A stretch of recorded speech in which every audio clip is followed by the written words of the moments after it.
रंगारेड्डी जिले के शमशाबाद के करीब मुचिंतल में समाता मूर्ति के मुजस्समे की नकाबकुशाई पर टीआरएस और बीजेपी कायदीन के दरमियान लफ्जी जंग छिड़ गई है।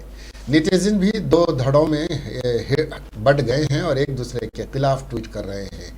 तेलंगाना के वजीर केटी रामाराव की जानिब से इतवार को किए गए ट्वीट ने तनाज़े को हवा दी है।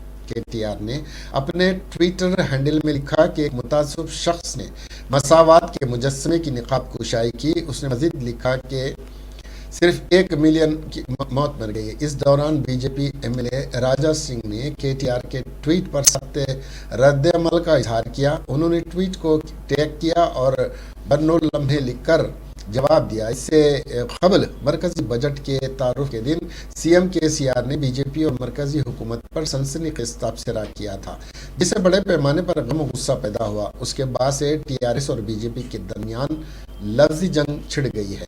ताम वज़ीर आज़म मोदी समाता मूर्ति के मुजस्समे की निकाब कुशाई के लिए हैदराबाद आए, जहां तेलंगाना के सीएम केसीआर इस तकरीब में मौजूद नहीं थे।